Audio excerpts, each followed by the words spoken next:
नमस्कार. आज आपण पाहणार आहोत कोणते ग्रह फळ देतात आणि ते केव्हा देतात. खूप लोक उपासना करतात. उपासना केल्यानंतर आपण फळाची अपेक्षा धरतो. मुळात उपासना आणि फळं ह्या दोन गोष्टी वेगवेगळ्या आहेत. कोणत्याही उपासनेची फळाच्या अपेक्षा लगेच धरू नका. यथायोग्य ते फळ परिपक्व झाल्यानंतर आणि तुमच्या नशिबात असेल तर अशा दोन गोष्टी एकमेकांशी संबंधित आहेत. पण आपल्याला दम नसतो. परिणामी आपण केव्हा एकदा ते फळ मिळतंय याच्या मागं लागतो आणि नाही मिळालं की आपली मनस्थिती ही आपण बिघडवून घेतो. का मिळत नाही मला? पण का मिळत नाही ह्याचं उत्तर शोधल्याशिवाय तुम्हाला उत्तर त्याचं मिळणार नाही. त्याचसाठी आज आपण हा प्रयोग करत आहोत. कित्येक जण जप करतात, तप करतात, त्यानंतर पूजा करतात, होम हवन करतात, बऱ्याच वेळेला देवदर्शनासाठी फिरून येतात. हे सगळं केलं तरीसुद्धा त्या प्रत्येक गोष्टीचं फळ जे काही असेल ते मिळणारच आहे. परंतु ते केव्हा मिळतं हे जर आपल्याला समजलं नाही तर आपण ते फळ आपल्याला हवं तेव्हा मिळायला पाहिजे ह्या अटीमध्ये अडकतो आणि आपल्याला मनस्ताप करून घेतो आणि आपल्याबरोबर सगळ्यांनाच. त्यामुळं आज प्रत्येक घरामध्ये अशा प्रकारचा विचार करणारी एक मनोविकृती आहे आणि त्यामुळं सगळ्या घराचं स्वास्थ्य बिघडत आहे. त्यामुळे हे समजून घेणं आपलं आज गरजेचं आहे की आपण कोणत्या प्रकारे या फळांची अपेक्षा करणार आहोत. बघूया आपण. हे जे कोष्टक मी समोर दिलेलं आहे हे दाते पंचांगात पान नंबर 7 वर आहे. याच्यावर वरती लिहिलेलं आहे राशीवरून शुभाशुभ ग्रह पाहण्याचे कोष्टक. मग तुमची रास कोणती याच्यावरून तुम्ही ते ठरवायचं आहे. आता काही वेळेला आपण बघितलं की तुम्ही कोणत्या प्रकारची उपासना करावी हे आपण यापूर्वी बघितलेलं आहे. समजा तुम्ही त्यावरून केली किंवा इतर कुठल्या गुरुजींनी किंवा ज्योतिषांनी किंवा इतर यूट्यूब चॅनलवरून बघितल्यानंतर किंवा तुम्हाला एखादी उपासना भावली किंवा एखाद्या वेळेला अमक्या अमकी उपासना करून फळ मिळालं म्हणून आम्ही केली, आम्ही काही बघितलंच नाही, अशा विविध प्रकारच्या प्रतिकृती विविध प्रकारच्या व्यक्ती बाजारामध्ये बघायला मिळतात. तिनं केलं म्हणून मी केलं, हा म्हणतो त्यानं केलं म्हणून मी केलं, त्याने अंगठी घातली पावळ्याची म्हणून मी घातली. म्हणजे कशासाठी? काय हो चैनी म्हणून, मग मला का फळ नाही? तर आपण प्रत्येक वेळी आपण असं जर आपण तुलना करत जाऊ तर आपण एक युनिक आयडेंटिटी पर्सन आहोत. आपली जगात कोणाशीही तुलना होत नाही. हे जोपर्यंत आपण शांतपणानं समजून घेत नाही तोपर्यंत आपल्याला फळाची अपेक्षा करता येणार नाही. मग आता इथं बघा, एकूण 12 राशी आहेत. प्रत्येक राशीचा राशीस्वामी वेगवेगळा आहे. आता प्रत्येक व्यक्तीला काय वाटतं की माझी एक विशिष्ट रास आहे आणि तिचा अमका राशीस्वामी आहे, त्याचा उपासना काय असेल ती मी केली, मग मला फळ का मिळालं नाही? मग काय मिळालं नाही हे बघत असताना तुम्ही कोणत्या वेळी सुरू केलं? मी शाळेतच जर 5:30ला गेलो आणि घरी येऊन सांगितलं काय गेलो आणि 15 मिनिटात शाळा सोडली, तर माझी जाण्याची वेळ चुकलेली आहे हे मला कोणीतरी सांगायला हवं. तेच मी 3 वाजता गेलो आणि 3 वाजल्यानंतर 3च तास झाले आणि लगेच शाळा सुटली, तर मी म्हणेल काय शाळा, काय त्या गुरुजींना गडबड बघा, लगेच गेले 2 तास घेतले सोडून दिली. माझी वेळ चुकली आहे. मला योग्य वेळ कोणती आणि कधी जायचं याचं प्रशिक्षण नाही. त्यामुळे मी हे माझं बेताल वक्तव्य करत आहे. म्हणून आपल्याला ह्या गोष्टी समजल्या पाहिजेत. बघूया प्रयत्न करून की आपण हे काय आहे. आता यावरून शुभाशुभ पाहण्याचे कोष्टक. शुभ अशुभ म्हणलेलं नाही, शुभाशुभ यामध्ये शुभच बघायचं आहे. काही वेळेला अशुभ सुद्धा फळं चांगल्या गोष्टीची सुद्धा मिळतात. याही गोष्टीची आपण काय करायची, विचार करायची गोष्ट आहे. आपल्याला आपण चांगलं केलं तरी सुद्धा त्याची अशुभ फळं मिळू शकतात. कारण आपलं कर्म पूर्वसंचित जर असं असेल तर तुम्हाला त्याची सुद्धा तशी फळं मिळू शकतात.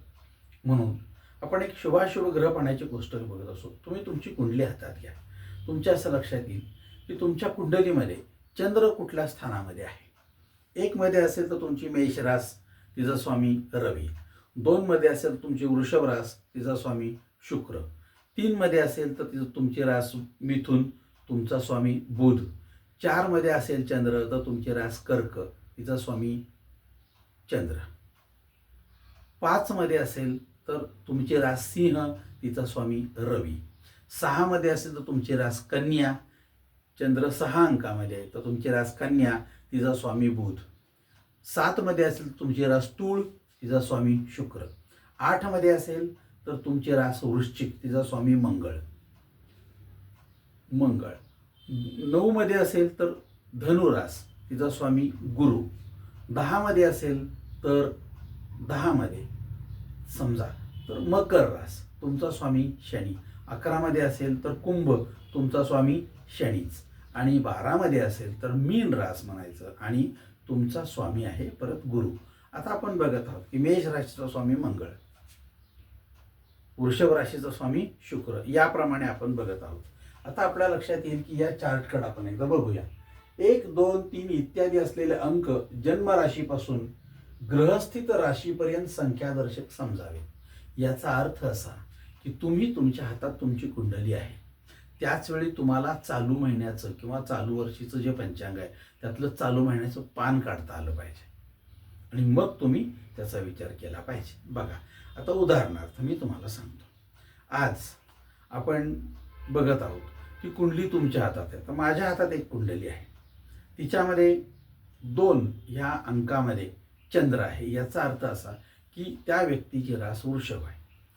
मग या कुंडलीत शनी जर बघितला तर आत्ता आज म्हणजे डिसेंबर 2025 मध्ये शनी कुठे आहे तर शनी आत्ता मीन राशीत आहे. म्हणजे आत्ता जर मी पंचांग काढून बघितलं तर त्या पंचांगातलं जे आजचं पान असेल त्यात शनी हा मीन म्हणजे 12 अंकाच्या शेजारी शनी आहे. मग तो कुठल्या स्थानात असेल तर महत्वाचं नाही आहे. मग जातकाची रास आहे वृषभ आणि चंद्र लिहिलेला आहे मिथुन राशीत, चंद्र लिहिलेला आहे वृषभ राशीत. तिथून घड्याळाच्या काट्याच्या विरुद्ध दिशेने मोजायचं. घड्याळाचा काटा 1, 2, 3 असा जातो, आपण उलटं मोजायचं. म्हणजे 2 अंकापासून जर मी मोजलं तर मला 12 अंकापासून 12 अंकापर्यंत जिथं शनी आहे तिथपर्यंत मोजायचं आहे. बघा, 2, त्यानंतर 1, आपण इकडून मोजतोय ना, कारण इकडून मोजतोय. बघा, 2 कसं मोजायचं बघा, 2 नंतर 3 या बाजूने आपण लिहितो, त्यामुळे आपली पद्धत 2, 3, 4, 5, 6, 7, 8, 9, 10, 11 आणि 12. आपण जर असं मोजलं तर मला असं लक्षात येईल की माझ्या बोटांची पेरं ही 11 संपलेली आहे. याचा अर्थ असा की या वृषभ राशीला आता 11वा शनी आलेला आहे. मग हा 11वा शनी आहे, त्याचं फळ काय? मी शनीची उपासना केली, माझी रास आहे वृषभ, माझी रास आहे वृषभ, माझा शुक्र आहे राशी स्वामी, पण मला शनीची पीडा आहे असं कोणीतरी सांगितलं आणि मी शनीची उपासना केली. तर मग मला शनी कितवा आहे? 11वा. मग 11वा शनी मला काय फळ देईल हे आपण बघायचं आहे. मग आपण मी या कोष्टकामध्ये बघितलं. हे कोष्टक कसं बघायचं आहे? बघा, इथं रवी, चंद्र, मंगळ, बुध, गुरु, शुक्र, शनी, राहू आणि केतू हे पहिल्या अंकामध्ये दिलेले आहेत, या पहिल्या कॉलममध्ये. आता मला ह्यातला शनी बघायचा, हा शनी इथं दिसतोय मला. मग या शनीच्या पुढे मी जर बघितलं तर 1, 2, 3, 4, 5, 6, 7, 8, 9, 10, 11, 12 असे शनी तुम्हाला दिलेले. मग आता आपल्याला बघायचा आहे शनी 11वा. हा शनी आणि इथून तो 11वा बघायचा. म्हणजे मी जर इथं 11 ह्या अंकाच्या खाली आणि ह्या शनीच्या बरोबर समोर असं जर गेलो तर इथं मला धन ला असा शब्द दिसतो. म्हणजे 11वा शनी मला धनलाभ देणारा आहे. 11वा शनी मला धनलाभ देणारा आहे. मग 11वा शनी धनलाभ देतो याचा अर्थ असा, आता शनी त्या राशीमध्ये किती दिवस असतो हे बघायला पाहिजे आपल्याला. एक लक्षात घ्या, शनी एका राशीमध्ये किती दिवस असतो तर ते पुढं दिलेलं असेल. शनी 30 महिने म्हणजे 2.5 वर्ष एका राशीमध्ये राहतो. मग मला 2.5 वर्ष धनलाभ होईल का? नाही. जरी 2.5 वर्ष शनी त्या राशीमध्ये असला तरी सुद्धा मला तो त्याचं फळ देणार शेवटचे 6 महिने. शेवटचे 6 महिने फक्त तुम्हाला फळ देणार आहे. म्हणजे मला पहिली 2 वर्ष उपासना करत राहिलो तर फळ मिळणार नाही. पण मी उपासना 1 वर्ष केली आहे आणि लगेच फळाची अपेक्षा केली तर वर्षभर मला काही फळाची अपेक्षा असून सुद्धा फळ मिळणार नाही. मग माझा संताप वाढणार एवढं करून मला फळ कसं नाही? अरे फळाची अपेक्षा करून उपयोग काय? फळ शेवटचे 6 महिने देतं, हे ज्याला माहिती आहे तो तगमग होणार नाही, त्याला त्रास होणार नाही, तो इरिटेड होणार नाही. त्यामुळे ह्या गोष्टी समजून घेणं गरजेचं आहे. आता ह्या लक्षात आल्या तुमच्या? मग आपण ह्या गोष्टी बघत असताना या एका गोष्टीचा विचार करणार आहोत की ह्या पुस्तकामध्ये दिलेले जे शब्द आहेत त्यांचे अर्थ काय आहेत. ते जोपर्यंत अर्थ कळत नाहीत तोपर्यंत आपण त्या कोणत्या फळाची अपेक्षा करायची हा विचार करत नाही. बघा, रवी याच्यापासून मी पुढं वाचतो आणि मग तेच शब्द कुठं कुठं आहेत, कुठं कुठं काही शब्दांचे शॉर्ट फॉर्म दिलेले आहेत. शिधा म्हणजे शिजवण्याचे धान्य असा शॉर्ट फॉर्म आहे, तसे हे शॉर्ट फॉर्म आहेत. फक्त त्यांचा आपल्याला पूर्ण शब्द काय हे एकदा समजलं की आपल्या उपासनेचं फळ काय हेही आपल्याला समजेल. नाहीतर फळ काय आम्हाला पाहिजे होतं आणि मिळालं काय. आता समजा हे धनलाभ आहे, 11व्या शनी धनलाभ देतो आणि ह्याला संतती हवी असेल तर धनलाभ होऊन हा काय होणार नाही, समाधानी असणार नाही. मग ती संतती देतो का तो नाही. मग आपण त्या मार्गाने गेलो कशाला? आपण ज्या मार्गाने जायचंय त्याच गाडीत बसलो पाहिजे. दुसऱ्या गाडीत बसलो तर तो मार्ग लागला नाही, ते गाव लागलं नाही असं जर म्हणलो तर आपण कुठेतरी बसताना विचार केलेला नाही किंवा कोणाकडे चौकशी केलेली नाही हे स्पष्ट आहे. म्हणून त्या गोष्टी एकदा विचाराव्या. आपलं स्वतःचं म्हणणं खरं म्हणून गेलात तर तुम्हाला कदाचित त्याचं फळ न मिळाल्यामुळे सुद्धा कर्म केल्याचा सुद्धा पश्चाताप होण्याची शक्यता आहे. म्हणून या गोष्टी विचारात घ्या. पुन्हा बघूया. स्थाना म्हणजे स्थाननाशक, म्हणजे एखाद्या व्यक्तीला घर सोडावं लागेल, जागा विकावी लागेल किंवा दुकान असेल तर ते अतिक्रमणात जाईल किंवा दुकान सोडावं लागेल किंवा त्या मालकाच्या वादामुळे त्याने सगळी बिल्डिंग पाडली तर आपलं दुकान गेलं. स्थानाचा नाश होईल. म्हणजे तुम्ही थोडक्यात जिथं व्यवसाय किंवा घर असेल तिथं तुम्हाला जागा सोडावी लागेल. भय आपण म्हणतो तर आपल्याला एखादं भय प्राप्त होतं. दुसरा जो आहे तो रवी, भय म्हणजे एखाद्या गोष्टीची भीती मनात बसते आणि त्या भीतीपोटी आपलं सगळं जगणं जे आहे त्याच्यावर त्याचे परिणाम होतात. स्त्री म्हणजे पैसा, आपल्याला स्त्री प्राप्ती होईल. मग काही वेळेला स्त्री प्राप्ती म्हणजे पैसा प्राप्ती आहे, काही वेळेला लोक म्हणतात की त्याला देव प्राप्त होईल. देव प्राप्त वगैरे होत नसतो आपण म्हणतो, परंतु स्त्री म्हणजे पैसा ह्याची प्राप्ती होईल. मानस याचा अर्थ असा मानसिक समाधान लाभेल. काही गोष्टींचं आपल्याला मानसिक समाधान लाभतं, हे फार कमी लोकांच्याकडे मिळणार आहे. ही देणगी फार कमी लोकांना आहे. त्यामुळे 5 दैन्य. दैन्य म्हणजे काय, सगळं चांगलं आहे पण मला अशी अवस्था येते की माझ्याकडं सगळं असून मला काय तर लोकांच्याकडे मागत बसावं लागतं. एक मोठ्या खानावळीचा मालक आहे आणि कुठंतरी एका स्टँडवर अडकला आणि जिथं स्टँडवर काही नाही, त्या गावातले सर्व व्यवहार काही अपरिहार्य कारणामुळे एखादा मोठा माणूस वारल्यामुळे बंद आहेत. त्याला चहाही मिळत नाही आणि जेवणही मिळत नाही आणि दुसरी गाडी पण नाही आहे झालं तर त्याला त्या दिवशी तिथं मग खानावळीचा मालक रोज 100-200 लोक जेवून जातात. कोणाकडे तर त्याला काय करावं लागेल, दिनवाण्या अवस्थेमध्ये एखादा चहा द्या किंवा जरा अर्धी भाकरी द्या किंवा खायला. कोण नाही आमच्याकडं काय नाही, सगळं दुकान घर बंद आहे, आज गावात चूल पेटवता जाणार नाही, तर त्याला दैन्य अवस्था प्राप्त होऊ शकते. म्हणजे मोप तुमचं सगळं चांगलं आहे पण दिनवाणी अवस्था यायला फार वेळ लागत नाही, त्यामुळे त्याला दैन्य असं म्हणतो. विजय, एखाद्या चांगल्या गोष्टीमध्ये तुम्हाला विजय प्राप्त होईल. तुम्ही जी गोष्टी यापूर्वी पेरून ठेवलेल्या असेल तर त्या गोष्टीची जर आपण विजयाची आपण आनंदाची अपेक्षा करतो सो ते तुम्हाला मिळेल. मार्ग म्हणजे एखादी गोष्ट काय करू असा प्रश्न जेव्हा असतो तेव्हा तुम्हाला मार्ग मिळेल. म्हणजे सांगणारा ते मार्ग सुटण्यासाठी एखादा गुरु भेटेल किंवा एखादी व्यक्ती भेटेल आणि तो त्यातून मार्ग काढून देईल किंवा आपोआपच तुमचे प्रश्न सुटण्याचा मार्ग खुला होईल एखादा. लक्षामध्ये म्हणजे एखादी वाद आहे एखाद्या प्रॉपर्टीमध्ये आणि एक व्यक्ती आहे तिनं कोर्टात केस घातली, तिच्यामुळं प्रॉब्लेम आहे, तिला कोणीही नाही आणि अचानक रात्रीतून तिचा मृत्यू झाला तर वाद मिटला, सगळा मार्ग मोकळा झाला असं आपण म्हणतो. ह्याला मार्गस्थ म्हणतो. पीडा, एखादी कारण नसताना मानसिक पीडा मागे लागते. काहीही नाही, सगळं तयार आहे आणि कुणीतरी मध्ये एखादा खो घातला की ती पीडा तयार होते आणि तो खो जोपर्यंत कमी होत नाही तोपर्यंत ती पीडा तशीच्या तशी राहते. हा झाला. सुकृणा, हा एक फार मोठा शब्द आहे. सुकृणा म्हणजे एखादं चांगलं सुव्यवस्थित काम जे आहे त्याच्या कृत्याचा नाश होईल. चांगलं काम करायला तुम्ही गेलात पण त्या कृत्याचा नाश केवळ त्यामुळे होऊ शकतो. म्हणजे एखादं चांगलं, एखादी मुलगी लग्नासाठी ठरवलेलं आहे, बघितलेली आहे, सगळं झालेलं आहे, सगळं केलं त्यांनी आणि आता ठरवायला जायचं आहे. मुलगी बघितली, सगळं झालं, द्यायचं घ्यायचं ठरलं, सगळं झालं आणि ठरवायला जायचं आहे. आणि त्यांच्याबरोबर एक व्यक्ती घेऊन गेलेत आणि ही व्यक्ती त्या लोकांना नको आहे. त्यांनी ह्याला तिथं बघितलं सांगितलं आमचं कॅन्सल झालं. का? ही माणूस मध्ये आहे म्हणल्यावर आम्ही मुलगी देणार नाही. म्हणजे एका चांगल्या सुंदर कृत्याचा नाश केवळ तुमच्यामुळे होऊ शकतो. याला आपण सुकृणा असं म्हणतो. सिद्धी म्हणजे एखाद्या गोष्टीची प्राप्ती तुम्हाला असेल तर ती प्राप्त होईल, त्याला सिद्धी म्हणतो. धनला म्हणजे धनलाभ होईल. त्यानंतर द्रव्यना म्हणजे तुमच्याकडचा पैसा जाईल, द्रव्याचा नाश होईल. त्यानंतर आपण बघितलं अन्न लाभ म्हणजे एखाद्या वेळेला अन्न लाभ होतो, आपल्याला अन्न मिळतं खायला, म्हणजेच काय, आपल्या अन्नाची सोय होऊ शकते. धननाश सुख मिळणे, एखादा रोग मागे लागणे, किंवा त्याला आपण म्हणतो याचं फळ काय, चंद्र हा जर समजा चौथा असेल तर एखादा रोग मागे लागतो आणि आपण कारण नसताना त्याला बळी पडतो. कार्यनाश, आपण एखाद्या केलेल्या कार्याचा नाश होतो. चांगलं उत्तम कार्य केलेलं आहे परंतु त्याचा नाश झाला.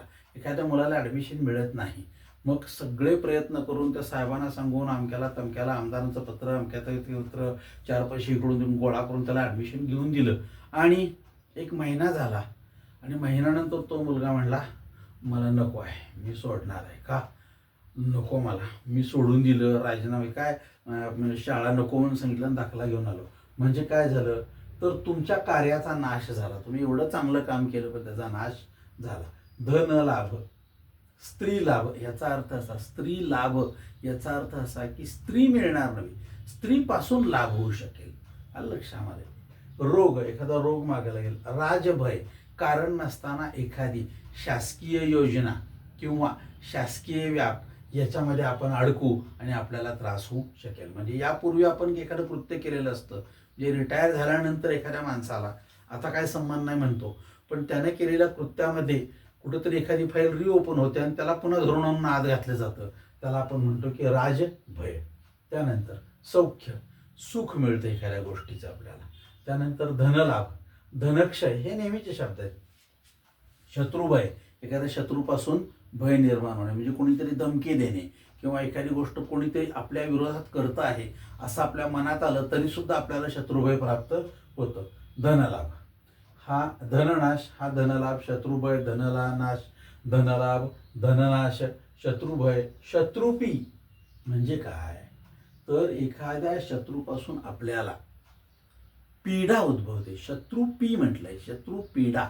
शत्रूचं भय असणं वेगळं आणि शत्रूची पीडा असणं वेगळं. काहीही कारण नसताना शत्रूची पीडा होऊ शकते. म्हणजे एखादा शत्रू आहे तो मध्ये कशात नाही, पण त्याने 4 लोकांना सांगितलं की अमक्याला जाऊन मारायला जरा, त्याच्यापासून पीडा. आणि आम्ही उद्या त्यांना विचारलं तुम्हाला त्यानं सांगितलं का, त्याचा काय संबंध नाही, आम्ही त्याला ओळखत नाही, आम्हीच अमका केलं. प्रत्यक्षात तसं केलं असतं पण आपण हे सिद्ध करू शकत नाही. पण ही जर बाजारात असेल तर शत्रूपासून पीडा तयार होते. शोक, शोक म्हणजे काय, एखाद्या गोष्टीचा शोक लागतो. म्हणजे एखादी गोष्ट, एखादी आपली व्यक्ती आहे जवळची किंवा काय, तर तिला एखादा रोग होणं, ती मृत्यूच्या सानिध्यात जाणं, तिचा अपघात होणं किंवा ती मृत पावणं, अशा प्रकारचे जे आपल्याला निरोप मिळतात त्याला शोक म्हणतो, ज्यामुळं आमच्या डोळ्याला पाणी येईल.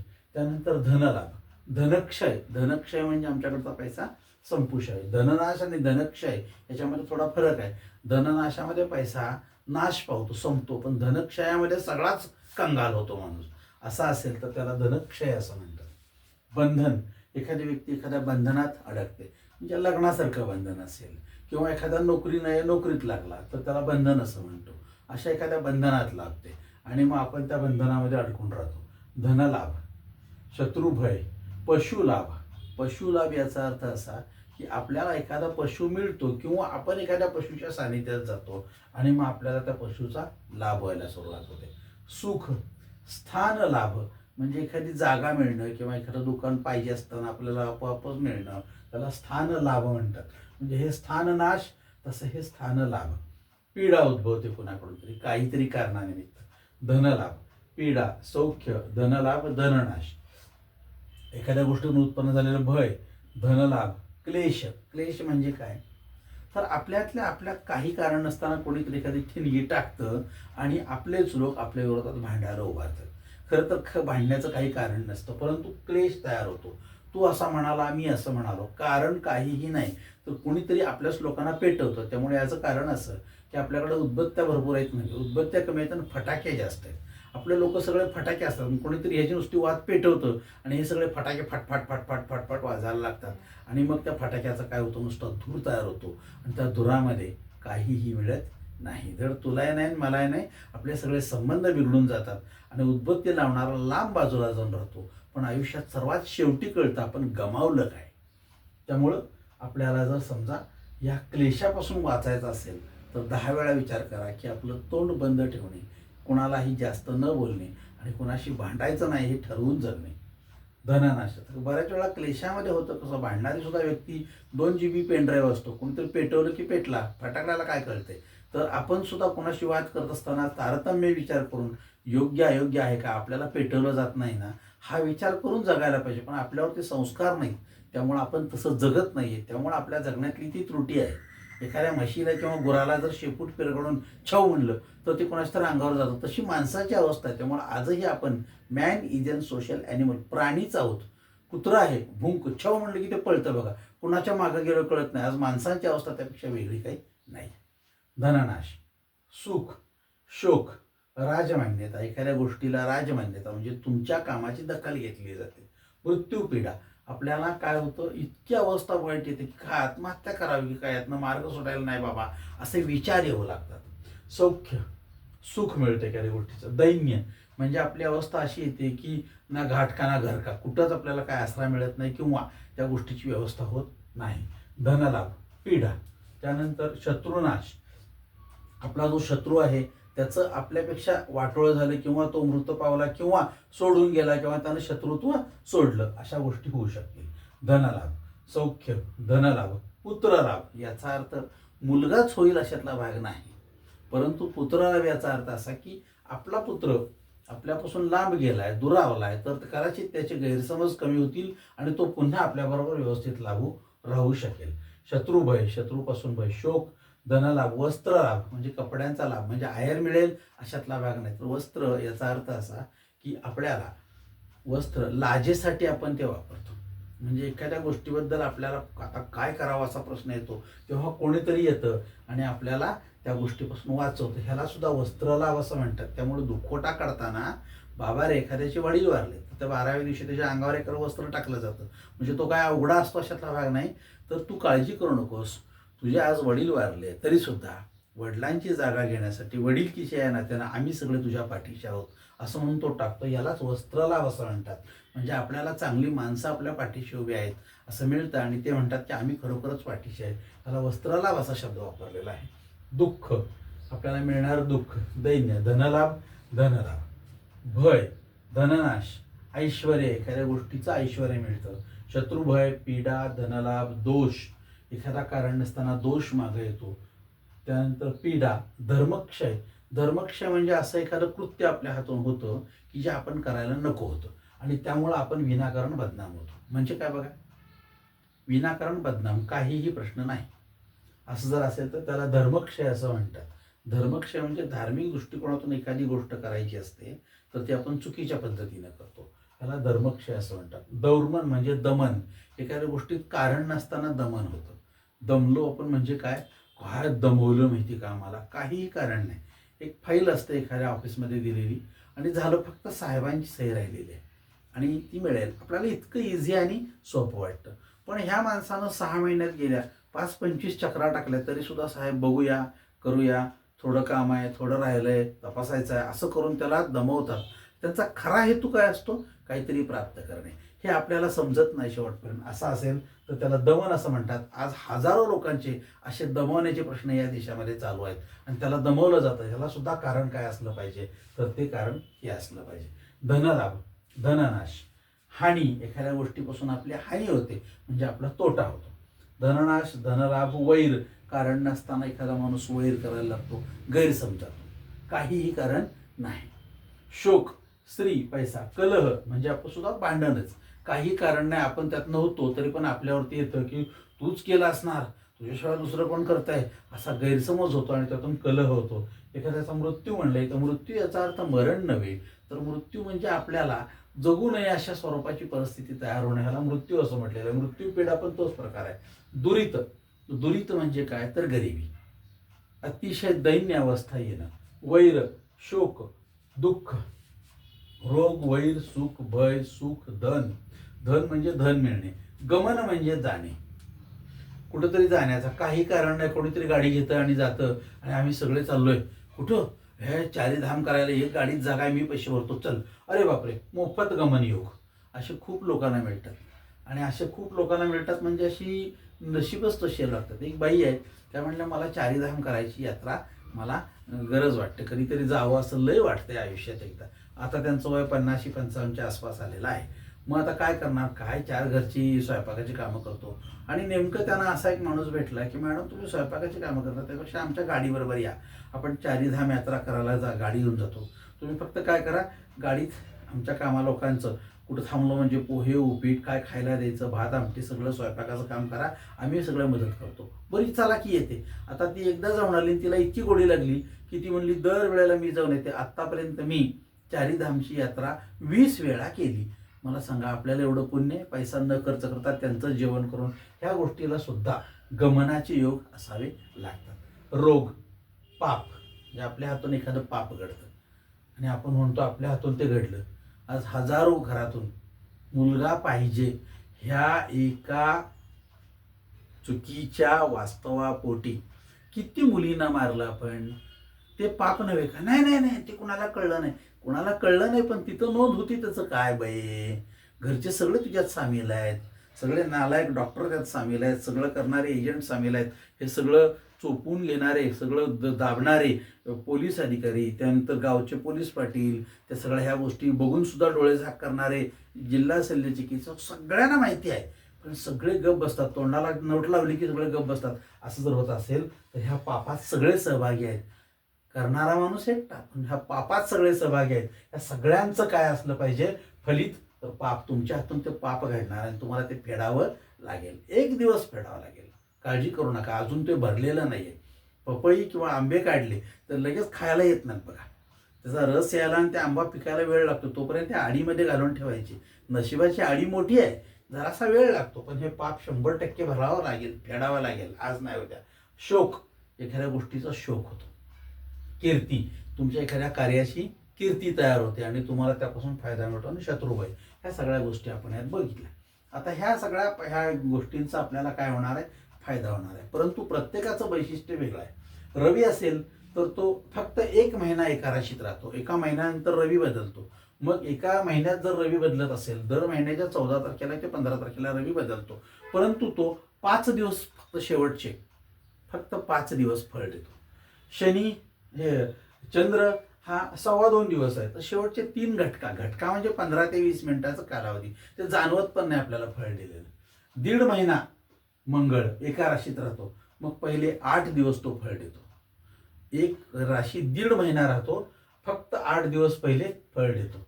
त्यानंतर बुध जर बघितला तर 1 महिना राहतो, तो पूर्ण महिन्याच्या महिना आपल्याला फळ देणार आहे. गुरु हा 13 महिने एका राशीमध्ये राहतो, मधलेच 2 महिने फळ देतो. 13तले 2 महिने जर दिलं फळ तर 13 वजा 2 11, 5.5 महिने पहिले आणि 5.5 महिन्यानंतरचे तो फळ देत नाही. नेमकं त्याच कालावधीमध्ये आपण फळाची अपेक्षा करतो आणि अडकून बसतो.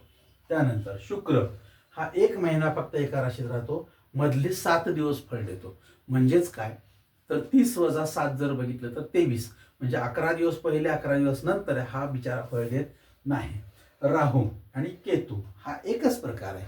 राहू म्हणजे डोकं आणि केतू म्हणजे आपलं धड, अशी एकूण डोकी आहेत ती. 18 महिने हा एका राशीत राहतो, फक्त शेवटचे 2 महिने फळ देतो, म्हणजे 16 महिने यापासून फळाची अपेक्षा नाही.